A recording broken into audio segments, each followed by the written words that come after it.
안녕하세요. 부천대학교 여러분. 저는 오늘 해외 취업 강의를 맡게 된 벤 킴이라고 합니다.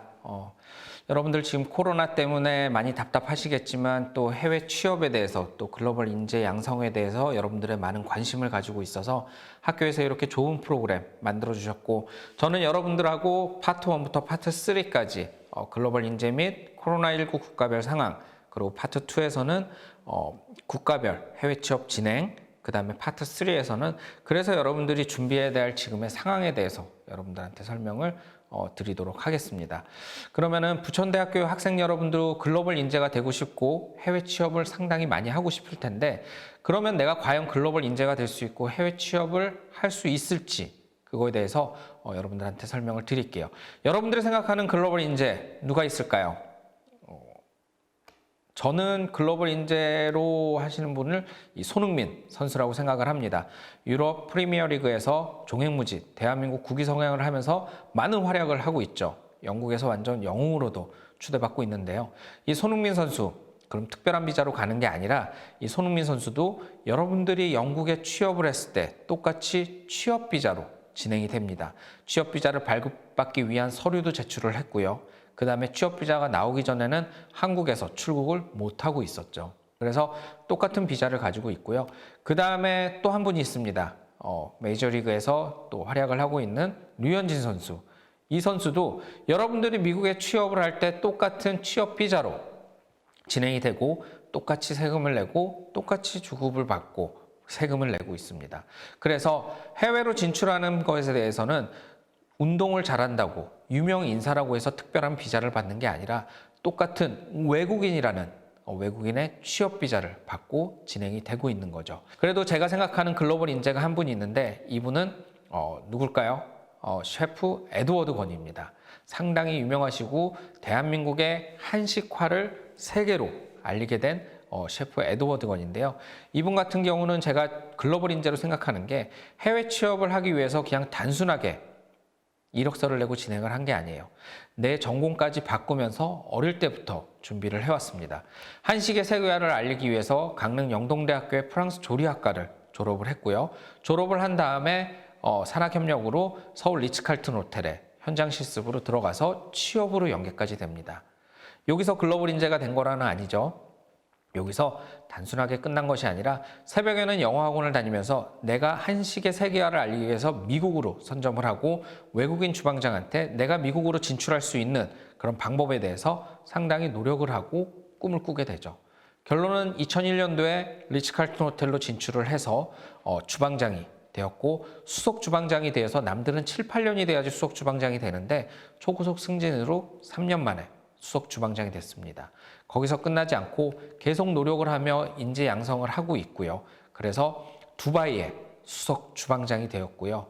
갈라스조도 하고 아시아를 대표하는, 한식을 대표하는 유명한 글로벌 인재가 되었죠. 그래서 이 글로벌 인재가 되기 위해서 이 셰프 에드워드 건 같은 경우는 단순하게 아까 말씀드린 것처럼 내가 해외 취업을 하겠다고 해서 이번 연도에 그냥 내년에 간 게 아니라 앞으로도 내가 7년 동안 준비해야 되는 한식의 세계화에 대해서 꾸준하게 차근차근 스텝 바이 스텝으로 진행을 하게 된 거죠. 그래서 에드워드 건 같은 경우도 노력을 한 만큼 여러분들도 지금처럼 스텝 바이 스텝으로 하면은 앞으로도 많이 글로벌 인재 양성이 될 수 있을 겁니다.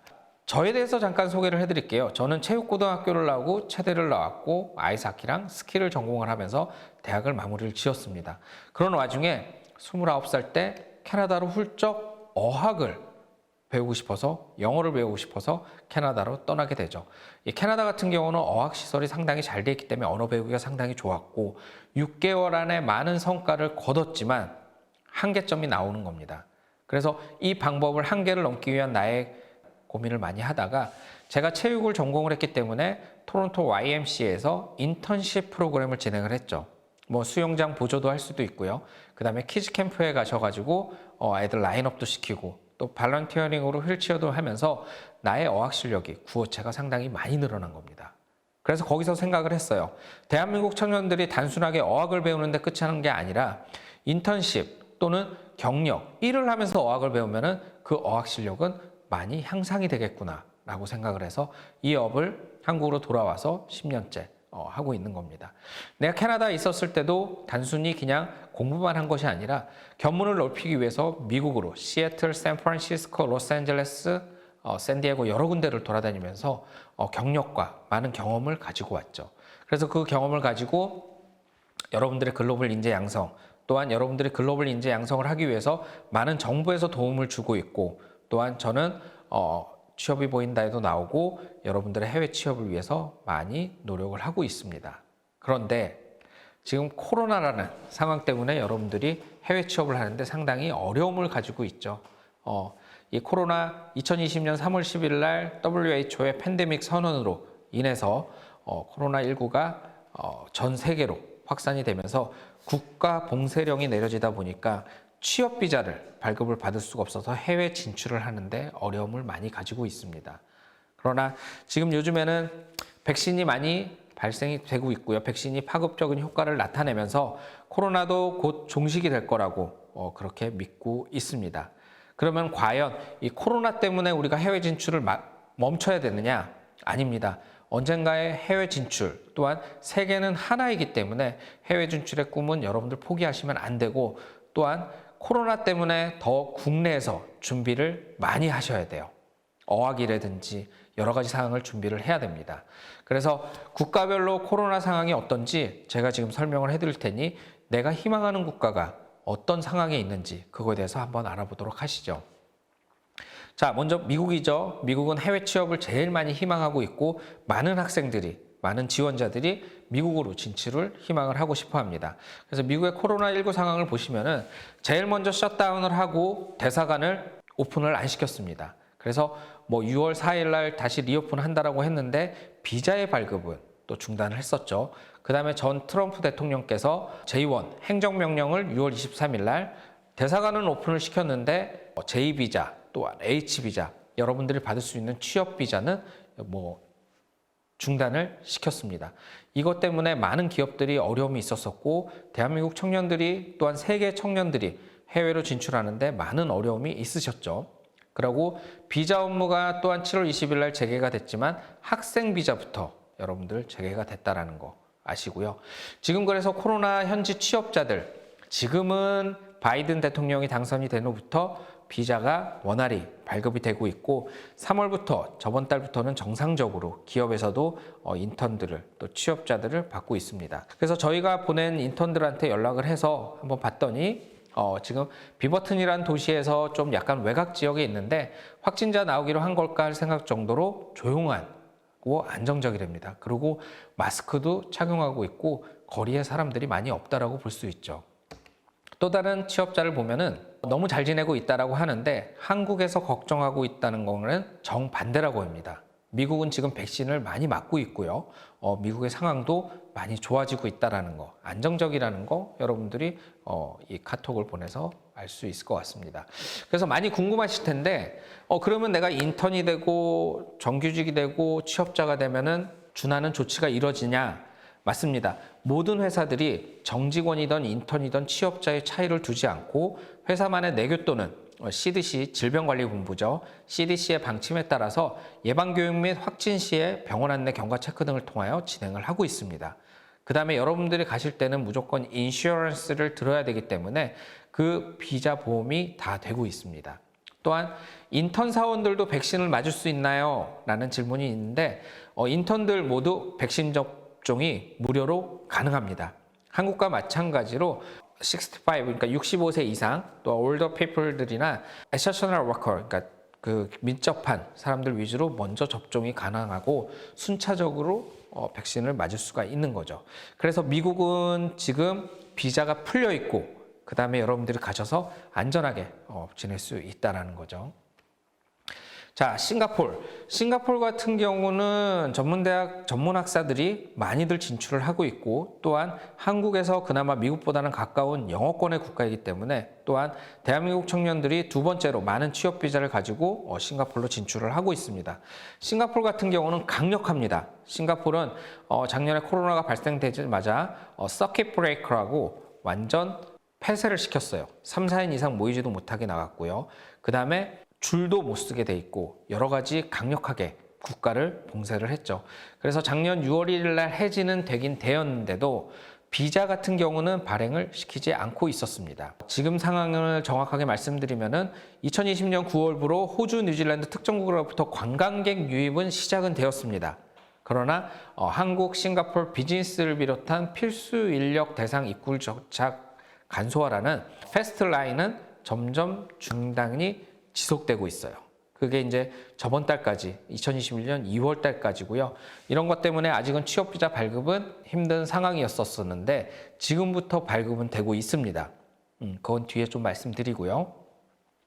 그 다음에 또 코로나로부터 달라진 게 취업 비자입니다. 싱가포르 같은 경우는 아시다시피 워크 퍼밋, S패스, 임플로이먼트 패스, EP 세 개의 비자로 나눠지는데 이거의 기준은 최소 신청 급여거든요. 근데 급여가 상향이 됐어요. 그만큼 기업들에선 급여를 많이 줘야지 그 비자를 낼 수가 있고 또한 두 번째로 보시면은 쿼터, 외국인을 고용할 수 있는 쿼터가 많이 줄어든 겁니다.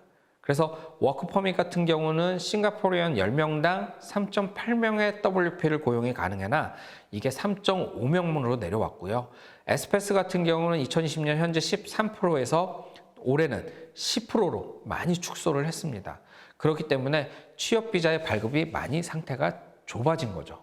그런 상황에서 저희가 이제 싱가포르에 대해서 에어전시한테 오퍼가 기업에서 들어왔습니다. 다제트 호텔에서 프론트데스크 오피스로 들어왔는데 글을 보시면은 데저트 호텔에서 한국인 F4 프론트 오피스 모집합니다. 하지만 합격 시에는 자가격리 2주 비용 약 싱가포르 달러로 2,000불이면은 한 2826 180만 원 정도 돼요. 그거를 지원자가 부담을 해야 되는 거죠. 그래서 비자 비용이나 또 자가격리 비용까지 하면은 돈 500만 원 정도가 추가로 더 들어가다 보니까 이거에 대해서 싱가포르로 취업을 할 때는 여러분들이 고민을 하셔야 될 것 같아요. 그래서 싱가포르는 강력하고 코로나가 많이 낮아지긴 했지만 그래도 현지에서 자가격리를 해야 되고 또한 비자도 발급을 가능할 것 같습니다. 미국과 마찬가지로 발급을 가능하고요. 그 다음에 싱가포르도 자가격리만 하게 되면은 여러분들도 취업을 진행할 수 있다는 것을 아시기 바랍니다. 자, 그 다음으로 또 많이 취업한 국가가 일본이었었죠. 2017년도에는 일본으로 해외 인력을 대거 유입을 하면서 많은 대한민국 청년들이 IT 분야 또 서비스 분야로 많이 진출을 하게 됐죠. 그 다음에 2019년도에 수출 규제, 그 다음에 코로나로 인해서 취업 비자로 일본에 나가는 비율이 상당히 많이 저조해졌습니다. 그래서 일본의 상황을 한번 보시면은 일단은 일본에 진출하기 위해서 취업 비자를 내기 위해서 제일 필요한 게 JLPT거든요. 일본어 능력 시험. 일본어 능력 시험이 멈춰졌습니다. 1년에 2번 보거든요. 7월 달, 12월 달. 그게 멈춰졌다가 작년 7월 달에 멈춰졌고 12월 달에는 다시 오픈이 돼서 시험을 보고 있습니다. 그래서 그렇게 알고 계시고요. 그 다음에 또한 워킹홀리데이 같은 경우는 신청이 가능하고 유효기간 또한 코로나 서약서 같은 것을 정확히 내셔야 됩니다. 그래서 일본 총영사관이니 대사관 홈페이지를 상당히 많이 보시면은 여러분들이 정확하게 알고 계실 수가 있을 거고요. 지금 최근의 코로나 상황은 비상사태를 선포를 한 상태입니다. 그래서 국제적인 인적 왕래 재개를 위한 단계적 조치에 대해서 지금은 뭐든지 운영을 정지를 시켜놨습니다. 그래서 한국이랑 비즈니스 쪽으로 레지던스 트랙을 운영을 했었었는데 이 레지던스 운영 같은 경우는 사업에 관련된 사람이 허가를 받고 지정된 거리에서만, 지정된 숙소에서만 가게 되면은 일본과 비즈니스를 할 수 있게 됐는데 그것마저도 이제 멈추게 된 거죠. 그래서 많은 정보를 알려면은 일본 대사관에 문의를 하던가 보시면 됩니다. 마찬가지로 외국인 인력을 들여오지 못하니까 스포츠 스타들도 마찬가지예요. 우리나라에서 진행을 했던 로하스 주니어라든지 알칸트라든지 일본의 한신 타이거즈랑 요미우리랑 됐는데 신규 발급과 일본 입구 일시정지는 무기한으로 연장이 되어 있죠. 그래서 2021년 3월 20일 날 발표가 됐고요. 기존의 재류 자격 소지자의 경우에도 귀국이나 재입국 시 14일간의 자가격리가 필수로 되고 있습니다. 그래서 지금 상황에서는 취업 비자가 발급이 안 되고 있다는 거 여러분들이 일본 상황도 아셔야 될 것 같아요. 그래서 미국과 싱가포르가 다르게 일본은 지금 취업 비자가 발급이 안 된다라고 있는 거 여러분들이 비상사태 때문에 알고 계시면 좋으실 것 같습니다. 자, 그 다음에 캐나다 상황에 대해서 볼게요. 캐나다는 좀 빨리 넘겨드리면은 캐나다는 입국 사전 서명 승인서를 가지고 학생 비자는 들어갈 수가 있었어요. 이 입국 사전 서명 승인서라는 비자 신청도 가능하고요. 그 다음에 3월 18일 이전에 이건 2020년입니다. 2020년 3월 18일 이전에 승인된 워크퍼밋이나 스터디 퍼밋은 다 입국이 가능하다라고 했죠. 그러나 백신을 같이 맞고 있어도 백신이 진행이 돼도 지금은 진행이 안 되고 있습니다. 그래서 류현진도 초기에는 지금은 열심히 하고 있지만 초기에는 2020년도에는 미국 캐나다를 이동을 못해서 많이 불안해하고 있었었죠. 그래서 캐나다의 지금 현재 이슈 상황 같은 경우는 캐나다 입국 금지 조치가 5월 21일까지도 한 달간 더 연장이 되었습니다. 작년 3월부터 국경이 막혔으니까 거의 1년 반 동안은 캐나다로 입국을 금지하고 있는 거죠. 그래서 캐나다는 입국이 금지되어 있다라는 것을 아시면 되고요. 그 다음에 기한 연장이 5월 21일까지 연장이 되었으니 신문을 통해서 캐나다로 진출하고 싶은 또 어학연수하고 싶으신 분들은 그런 정책에 대해서 또 잘 알고 계시면 좋을 것 같습니다. 그래서 기타 국가의 코로나 상황을 다시 한 번 더 정리를 해드릴게요. 기타 국가 같은 경우는 미국 같은 경우는 말씀하시다시피 취업비자, J1이라든지 H1B든 신규 발급을 중단 행정명령 시효가 만료됐어요. 그래서 2021년 3월부터는 그거에 따라서 지금 비자가 원활하게 발급이 되고 있습니다. 그래도 입국하기 전에 받아야 될 코로나 음성 확인서라든지 백신 접종 확인서라든지 여러 가지 그 각 스테이트 주별로 틀리니까 그거에 대해서 여러분들이 잘 알고 준비를 하셔야 되고요. 호주 같은 경우는 2020년 3월 20일부터 모든 외국 국적자는 입국이 금지가 됐습니다. 무기한입니다. 그렇기 때문에 대한민국에서 제일 많이 워킹홀리데이 비자로 호주로 진출하게 되죠. 그거에 대해서 무기한 입국이 금지되었다는 거 여러분들이 아시면 될 것 같고요. 세 번째로 중국 같은 경우는 2020년 8월 5일부터 취업, 유학 목적으로 중국을 방문하거나 유학 거주 허가증을 소개한 자는 비자 신청이 가능합니다. 또한 친지 방문 등 소지자는 비자 재신청 없이 입국이 가능하고 다른 국가에 비해 조금 플렉시블하게 여유 있게 진행이 되고 있다는 거 여러분들이 아시면 될 것 같고요. 베트남 같은 경우는 조금 강력합니다. 모든 외국인들 대상으로 입국을 금지했고요. 비즈니스 필수 인력을 대상으로 기업인 출입국 종합센터를 통해서 하노이, 호치민 등의 그 주요 도시 같은 경우는 특별 입국은 임시 허가로 2020년 3월 20일 날 하고 있습니다. 많은 대한민국 기업들이 진출해 있는 베트남이죠. 이 기업을 위해서 베트남도 많은 협조를 하고 있습니다. 또한 아랍에미레이트 같은 경우는 2020년 3월 취업비자 발급을 임시 중단한 이후 현지 체류자 정부기관 또는 종사자들에게 필수 분야 종사자들에게만 잠정적으로 재개 중이라서 아직 오픈이 되어 있지 않습니다. 그래서 아까 말씀드린 미국, 싱가포르, 중국 정도만 여러분들이 해외 진출을 지금 당장 할 수 있지만 나머지 호주라든지 베트남이라든지 일본 같은 경우는 좀 더 기다리셔야 될 것 같습니다. 그래서 제일 여러분들이 중요하게 내가 해외 취업을 하는데 국가를 선정할 때 그 국가 정보를 알기 위해서는 모든 국가의 코로나19 확산이 상황이 자주 변하고 있어요. 그렇기 때문에 취업을 원하는 국가가 있다면 그 나라의 외교부 또한 노동부 현지에 나가 있는 한국 대사관 홈페이지의 정보를 확실하게 알고 여러분들이 진출하셔야지 비자에 대해서 여러분들이 정확한 정보를 알고 나가실 수 있을 거라고 생각을 합니다. 제가 지금까지 각 국가별 코로나19 상황에 대해서 말씀을 드렸는데 오픈된 국가도 있고 지금 멈춰져 있는 국가도 있지만 여러분들이 어떤 국가인지 선정한 것에 대해서 그 기간을 잘 습득을 하셔서 준비를 하시면 될 것 같습니다. 오늘은 코로나19의 국가별 상황에 대해서 여러분들한테 말씀을 드렸고요. 이 다음 파트 2에서는 또한 이제 여러 국가에 대해서 어떤 비자가 있고 어떤 취업처가 있고 그럼 내가 그 취업 전략을 어떻게 해야 되는지 그거에 대해서 알아보도록 하겠습니다. 감사합니다.